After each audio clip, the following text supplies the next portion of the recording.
للہ رب العالمین والعاقبۃ للمتقین والصلاة والسلام علی سید الانبیاء والمرسلین وعلی کل ملائکۃ المقربین وعلی عباد اللہ الصالحین۔ عزیزان من، امید مزاج بخیر ہوں گے۔ پیارے دوستو، آج کا ہمارا موضوع ہے کہ بیویاں ایسی بھی ہوتی ہیں۔ ایک مشہور واقعہ ہے کہ سعید بن مسیب رحمہ اللہ کا شمار بڑے بڑے تابعین میں ہوتا ہے۔ سعید بن مسیب رحمہ اللہ صحابہ کرام رضوان اللہ علیہم اجمعین کی موجودگی میں فتویٰ بھی دیا کرتے تھے۔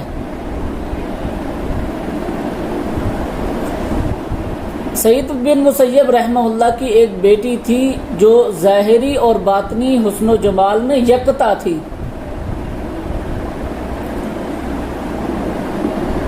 آپ ان کے ظاہری اور باطنی حسن و جمال کیسا ہوگا اس کی کیفیت کا اندازہ اس بات سے لگا سکتے ہیں کہ خلیفہ وقت نے اپنے بیٹے کے لیے ان کا ہاتھ مانگا تھا کہ اپنی بیٹی مجھے اپنے بیٹے کے لیے دے دیں، مگر سعید بن مسیب رحمہ اللہ نے خلیفہ وقت کو ہاتھ دینے سے انکار کر دیا۔ اچانک ایسا ہوا کہ سعید بن مسیب رحمہ اللہ کے ایک شاگرد تھے کثیر ابن ابی وداعہ۔ وہ امام صاحب کی مجلس کے اندر حاضر نہ ہوئے۔ 2-3 دن بعد جب وہ مجلس میں حاضر ہوئے تو سعید بن مسیب رحمہ اللہ نے ان سے غیر حاضری کا سبب دریافت کیا کہ آپ 3 دن آپ یہاں پر حاضر نہیں تھے مجلس کے اندر، خیریت تو تھی؟ کثیر ابن ابی وداعہ نے سعید بن مسیب رحمہ اللہ کے سوال کا یہ جواب دیا کہ میری بیوی کا انتقال ہو گیا تھا، اس وجہ سے میں 2 سے 3 دن مجلس میں حاضر نہ ہو سکا، مجلس کی میں نے غیر حاضری کی ہے۔ تو امام صاحب سعید ابن مسیب رحمہ اللہ نے اپنی بیٹی کا نکاح ان کے ہاں کر دیا اور خود ان کو ان کے گھر پہ چھوڑ کر آ گئے۔ اب اگلے دن جب شاگرد کثیر ابن ابی وداعہ اپنے شیخ سعید ابن مسیب رحمہ اللہ کی مجلس میں درس سننے کے لیے جانے لگے، جب وہ صبح کثیر گھر سے نکلنے لگے تو بیوی نے پوچھا کہاں کا ارادہ ہے، خیریت تو ہے، آپ کہاں جا رہے ہیں؟ تو کثیر ابن ابی وداعہ کہتے ہیں کہ استاد محترم سعید ابن مسیب رحمہ اللہ کی مجلس میں حصول علم کے لیے جا رہا ہوں۔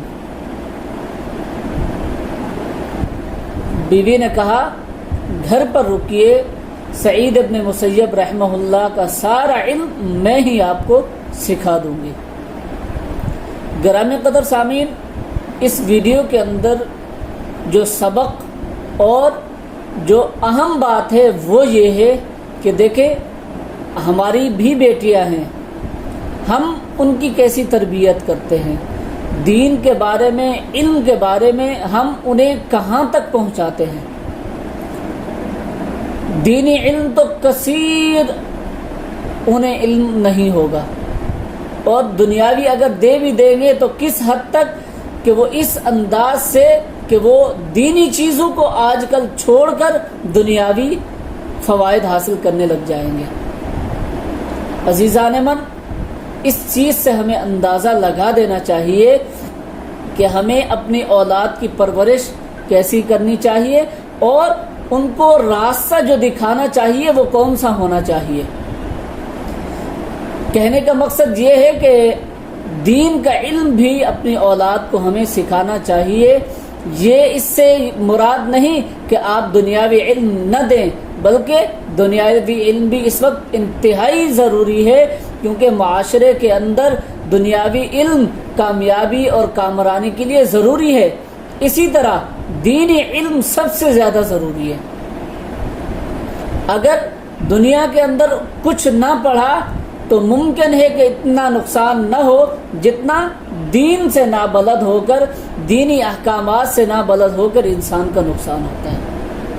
اللہ تعالیٰ سے دعا ہے کہ اللہ تعالیٰ مجھ سمیت تمام احباب کو دین و دنیا کے دونوں علوم اپنی اولاد کو سکھانے کی توفیق عطا فرمائے، اور ان کی ایسی پرورش کرنے کی توفیق عطا فرمائے جو ہمارے لیے فخر کا باعث ہوں، جو ہمارے لیے نیک نامی کا باعث ہوں۔ السلام علیکم ورحمۃ اللہ وبرکاتہ۔